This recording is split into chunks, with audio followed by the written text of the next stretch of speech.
Welcome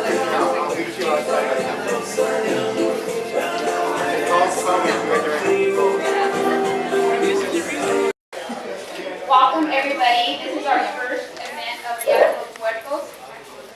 Here's Carmen. Thank you so much for coming.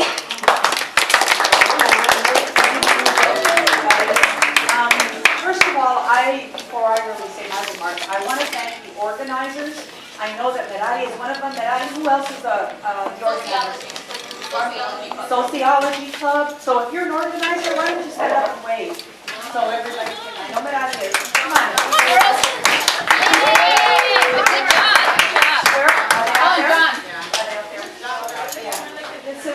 This is really great. The altar is beautiful. The artwork in the back. So I really applaud the organizers. This is wonderful. A couple of the things I want. Marnie over here, who's the CT, asking me about what I'm wearing. So let me just explain a little bit. You all are familiar with the rebosos.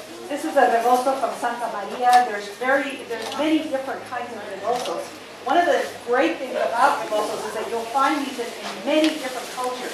You'll find these in the Native American here in the U.S. You'll find them in India, Japan. You'll find them in Poland, many of the different countries in the old Soviet Union. This is a kind of like an international garment, and it's used to cover when you're cold. It's used to carry babies, used to carry groceries, just all sorts of things. Me, I'm not used to it, so you're going to see me fussing. I'm just not used to carrying one. My blouse is called a huipil, and these are very common in the indigenous peoples of Mexico, Central, and South America. Normally, there is no seam right here. And what they normally do is usually the indigenous peoples are real tiny. They don't look tiny. And what they do is they wrap the huipil around them, and then the skirt goes underneath. Now that's the reason why you see beautiful embroidery here at the top, but you don't see very embroidery at the bottom. Normally the bottom they're made out of flour sacks. And also you'll see that the bottoms are not hemmed, and sometimes they're uneven, because normally you don't see them, they're tucked in the skirt. But when you have a lot to love, like me, doesn't quite fit in the skirt, I'll bring them out. This is not an old huipil, it's a new one. I do have a collection of huipils at home, and many of them are older, and you'll see the unevenness of the huipils. The other thing is the collares, the necklaces I'm wearing. These are made of seeds, and they are colored by paint that comes from plants. So you'll see this a lot. Now, one other thing I have with me is the calaca, the skull. Now, the skull is originally not really part of a Dia de los Muertos celebration. It is an Aztec thing, but not really Dia de los Muertos. I'm going to try to tell those two things together. But pretty much Dia de los Muertos is a religious story.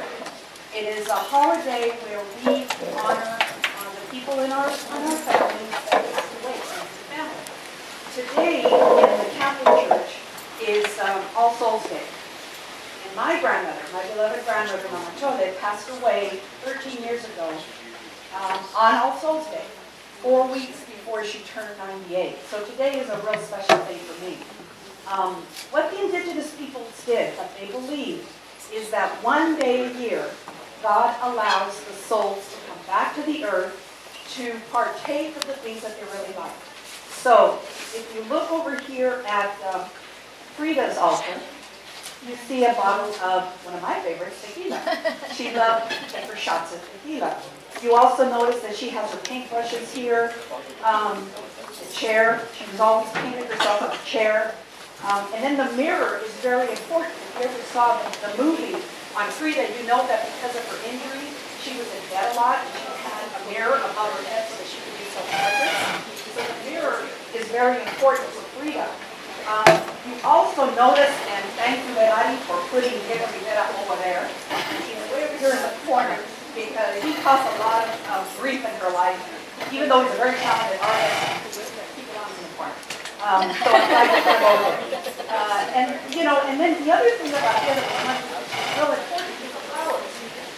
Notice these, one of the flowers over here. The flowers, the marigolds over here, are very common for Dia de los Muertos. Now, there's a specific reason for that.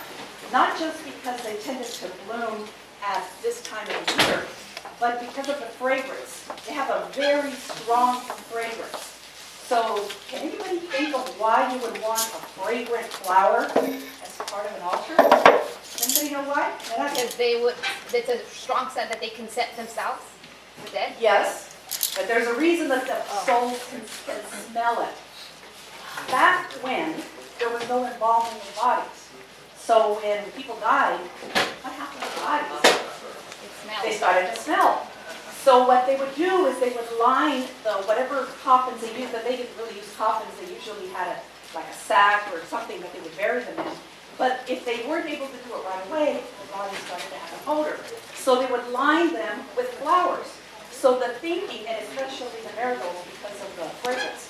So what they would think is that since that was the last smell of the body before it was buried, on the day it comes back, that's a familiar scent. So what you want to do is line the altar with the flowers. And if you ever go to a Dia de los Muertos celebration in a cemetery, you will see the petals that are all around, and it'll be like a pathway. The whole idea is for the soul to smell the flowers and then work their way up. And why do they want to come to the altar? Because you've got food, their favorite food. Again, you want their favorite tequila and a little shot glass. Anything that particular loved one enjoyed. If they like to play cards, you might want to put a deck of cards.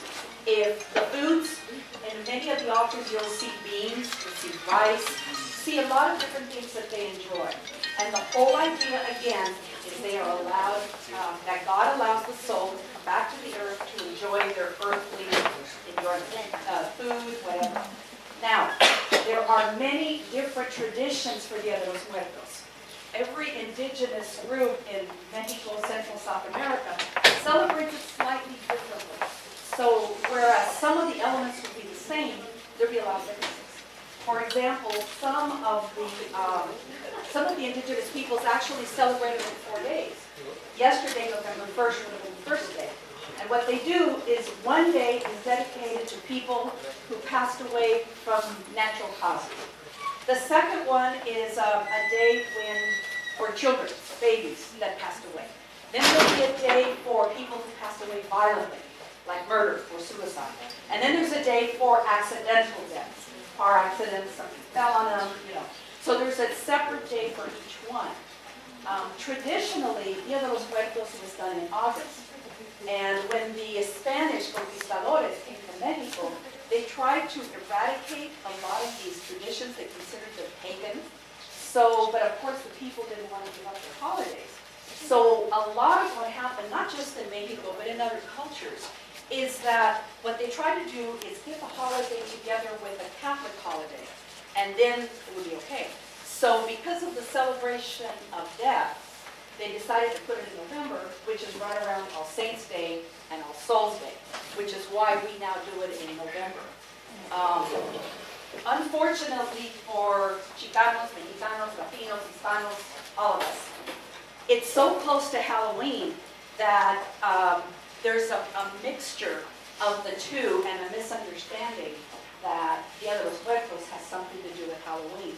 It absolutely has nothing to do with Halloween. There is a really big celebration in LA over at the Hollywood Cemetery. I went there once. Unfortunately for me, I can never go back because I didn't like the way it was mixed up. There are many people in Hollywood who took it as a Halloween and they go dressed up as Halloween. It's a big Halloween party. Unfortunately, that takes away from the beauty of the altars. But if you ever have a chance to just kind of ignore the Halloween part of it and look at the way they've done the altars at that cemetery are just incredible. I mean, they're works of art. And usually they're put up by people whose families are actually buried there. So that's a really neat place to go. Here in Ventura County, we're going to have a Dia de los Muertos celebration over at the Conejo Mountain Memorial Park. Because again, traditionally, Dia de los Muertos is done in a cemetery. Now, those of us, Marie, are you founding faculty, Marie, here? No. You're not, but I know Carolyn is. And I know that there's a legend that underneath this college that there is something buried here. It's not a person,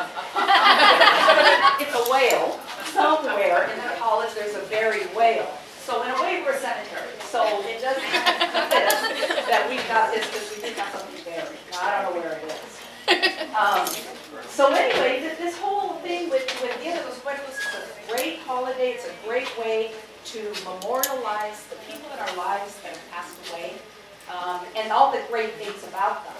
Now, I want to mention one other thing, the Catrina. How many of you know who the Catrina is? Anybody? Okay, what do you know about the Catrina? It's a representation of the dead. It's a very fancy kind of woman from early 1900s, late 1800s.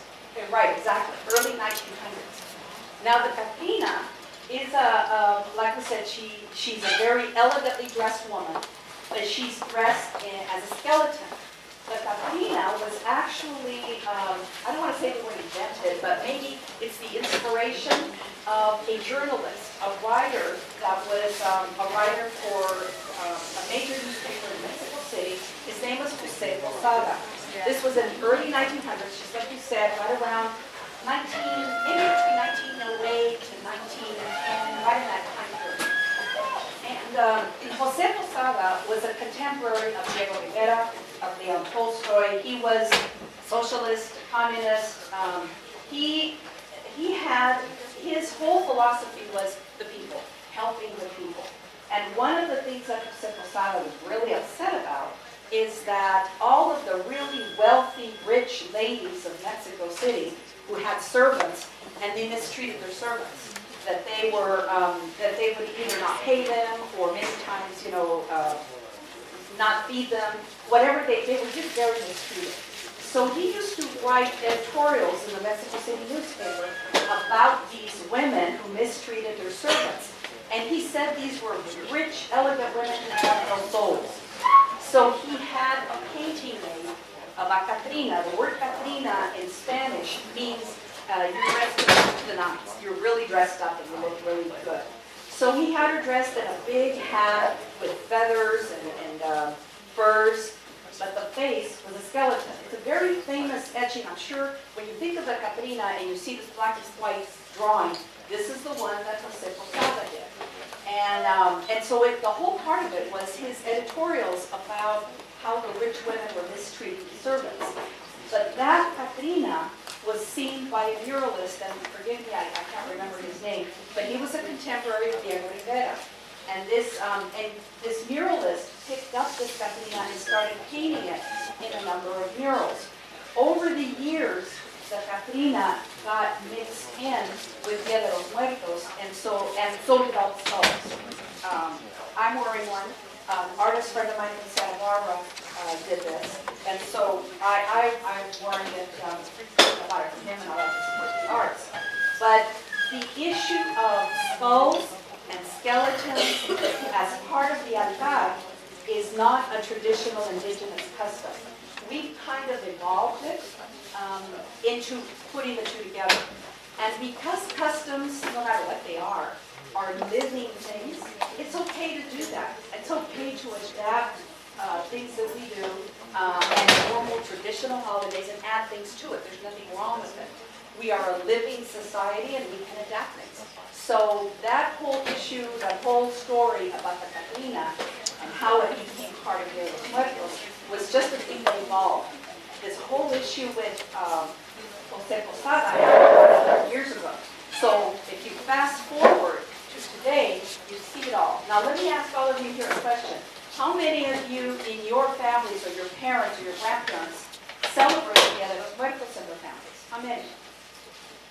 There's a few, but not very many. My hand is not up, because we didn't. I never heard of it until I would guess about maybe 25 years ago, is when I heard about the indigenous custom. And I liked it, and I liked the idea. My grandmother, who passed away 30 years ago today, used to tell me that she heard stories about the indigenous peoples going to the cemeteries and putting altars. So she told me about it, but she didn't really know the history about what it was. So there's many of us from Mexico and maybe other Central American countries that didn't practice it. That it's not part of, there's an assumption that we all did. We don't, but it's one of those things that here we've adopted it. And I'm one of those. I like it. I like the idea of it. I like the idea that we are celebrating people we love. We're celebrating their life. One of the things you will know that in the Latino Hispano culture, death is something that's going to happen to all of us. So it's not necessarily something to be feared. We are going to miss our departed loved ones, but we don't necessarily, not want to avoid it, because the truth is, the moment that we were born, we were on the path to dying. So it's that whole thing that happens, that whole journey, that then gets translated into these beautiful aesthetics. So anyway, that's just all I wanted to share with you. I'm not an expert in this. This is what I've learned over time, just participating myself. I like to dress up in cultural things. I don't get a chance very often. So again, I want to thank the Sociology Club for doing this. They gave me an opportunity to dress up, so I'm glad. I want to ask an applause again for the organizers, Merari and all of them.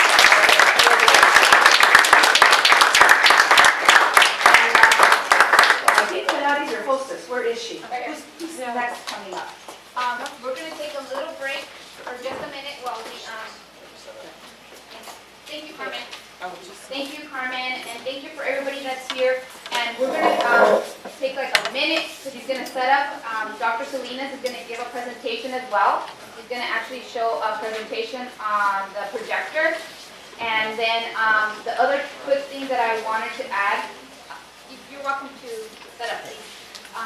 I wanted to add that you guys are welcome to decorate the skulls, but if you guys want to donate $1, because if you guys want to, you guys can.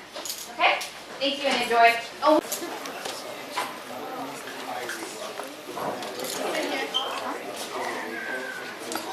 Welcome everybody. My name is Tomas Salinas, and I teach history and Spanish studies here on campus. Conventional people, along with student government, asked me to give a few words about los muertos, and I'm really happy to do so. I have about 3 or 4 slides that I wanted to share with everybody this morning.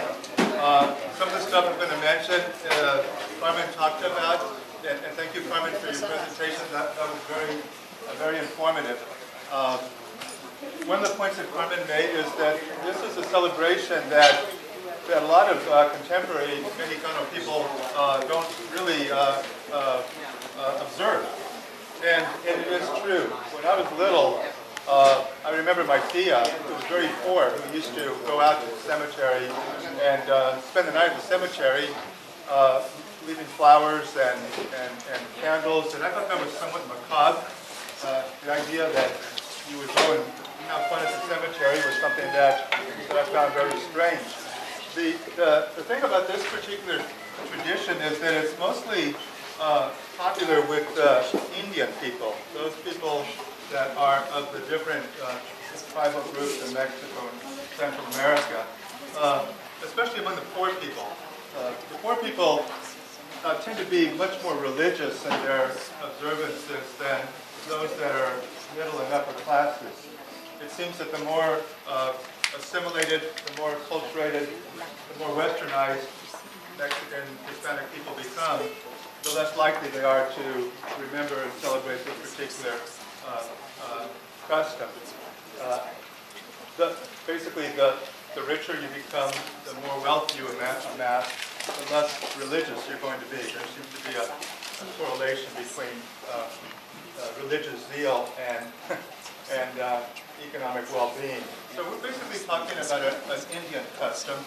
And this is a tradition that archaeologists have traced back over 3,000 years, back to some of the classic era cultures that developed in Mesoamerica, the Maya, and even the Olmec, going back to about 1,000 years BC. When the Aztecs came along, after 1400, they also practiced this particular observance. And as Carmen said, they often devoted an entire month to remembering those that had passed. Often they would start in August and continue their celebrations throughout September and October.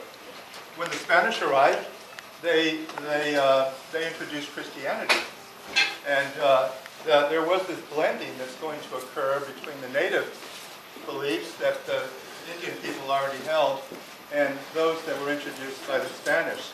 So today, it's the Dia de los Muertos represents a type of synthesis of the old indigenous beliefs with that of that the Spanish introduced, Catholicism. The term used to describe that what happens when two different cultures come together and a new type of culture evolves is what's called syncretism. And again, the belief that many of the Indian people have is that on the night of the 2nd of November, that this was the night that the souls and the spirits of those people that have died return to Earth. Whether we're talking about people that died hundreds and hundreds of years ago, the great-great-grandfathers, the great-great-grandparents, or people who might have died just last week. It's a very, very powerful belief that many of the Indian people continue to hold. Carmen talked about her departed grandmother who passed away 13 years ago. I have a story to share. My father died 5 years ago on November the 2nd. He was right around midnight. And all of his kids and mom remembered that my dad was like a saint. My dad was just fantastic, and he lived a very good and religious life.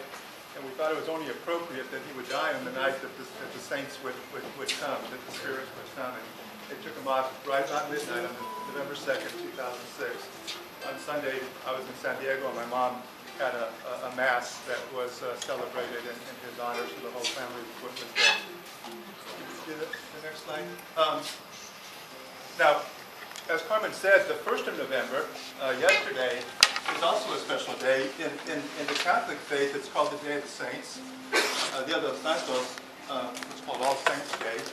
And among the native people, this is also a special day because this was the day in which those people that died young, the little children, people who were babies who might have died in childbirth, this is the day that those people are remembered.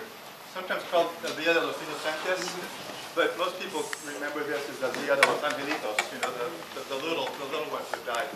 Those people who died in childbirth, those people who died early, there was a special day that was often put aside for them. In the Indian religion, it wasn't how you lived your life, it's how you died that often explained where you're going to go. And so if you died in childbirth, or if you were an Aztec warrior who died in battle, or someone who might have been sacrificed to the gods, there was a special place for that person. And it's on both the 1st and the 2nd of November, people camp out in the cemeteries, that often the families, the communities will go and they'll congregate in the local cemeteries. They'll bring their rakes, they'll bring their hose, they'll bring water to the grave sites. They often clean up the grave sites and they pull off all the weeds that might have grown over the graves of their departed. They bring the flowers, as Carmen mentioned, and they make these offerings, these home altars that you see behind me. And this is the one that was for. Who did this one? I did. No, already did. Oh, yeah. So I have Frida, and I have Ernesto Garza, and I have Cesar Chavez. Three of the very important figures in our culture. And so there's these altars that are up, and people get together, and it's a community type of effort. It brings the family and it brings the communities together. And of course, these are done to remember the dead. And those people that you love, okay, those people that you want to remember. Obviously, those that you remember that you didn't get along with, or you might have disliked, you forget about those people. It's only the ones that you love that are often remembered. And one other thing about this is observance, that it does reflect the duality of the Mexican-Indian culture. And that, you might say, well, why celebrate death? Well, the native people understood that without death, there was no life. That this was all part of a cycle that everybody, whether nature or human beings, we all go through this. And so, just like there's day and night, just like there's winter and summer, there's also life and death. The Indians believed that without death, there would be no life. And so again, this is a celebratory period. This is a time when people actually will go out and they'll party, they'll sing songs, they'll tell stories about the person who died. It certainly is not a mournful period at all.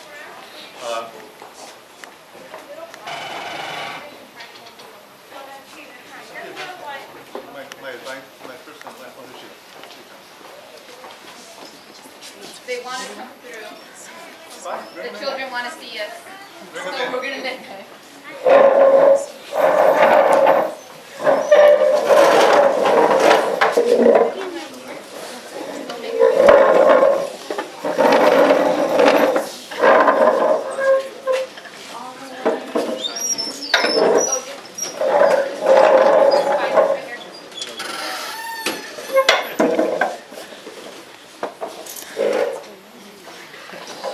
It's a little difficult to see because of the light, but I found some slides from the internet that give us an example of just how elaborate some of these home altars can be. Some of them are among the poor people in Mexico. They're very small, very, very simple. But then there's others that are very, very, very elaborate. And it's too bad it's not very dark, but you can kind of give you an idea of what we're talking about. And of course, it's in the cemetery where this celebration climaxes. Often people spend the night in the cemetery. Sometimes people will camp out the week before the 2nd of November. And you can see that it is a community type of celebration. And one thing about these slides, and it's hard to see, but most of the people you see are native people, Indian people from the different tribes in Mexico. The more Europeanized you become, the less likely you are to practice this type of observance. And Carmen mentioned the Flor de Muerte, the marigold, which of course is not only this is the time of the season where this particular flower is harvested, but it's also the flower that the people believe is the scented flower that's going to attract the souls of the dead people. And when they mix it with the incense, the incense and the flower, it has like a smell of hueso, like a bone, right? And the belief is that this is what's going to, attract the souls of the dead people.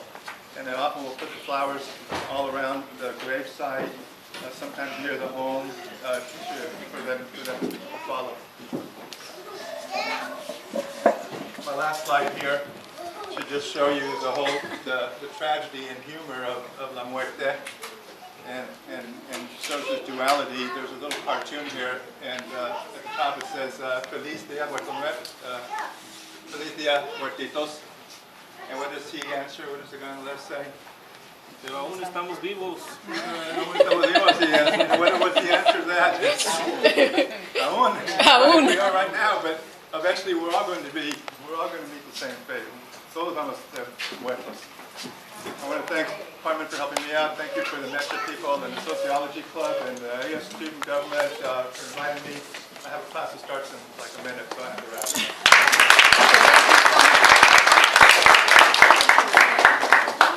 And thank you for the child development children that came by. You can't even tell that they're in here. They're so quiet. And we're going to start with some music for you guys. Thank you. Sí, él les va a enseñar. Les van a enseñar a bailar. Ok, aplauso para los niños. ¿Quién quiere bailar? Who wants to dance? Come here, come. Oh, Vente, vente. no solo los que quieran bailar, vengan todos aquí hay sillas. We're going to shake it. Make it melody. Vengan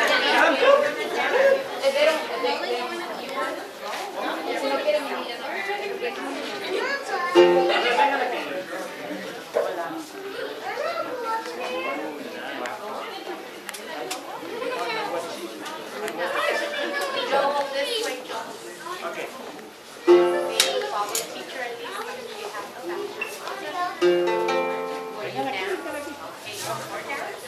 Are you ready? You guys ready to Are dance? you ready?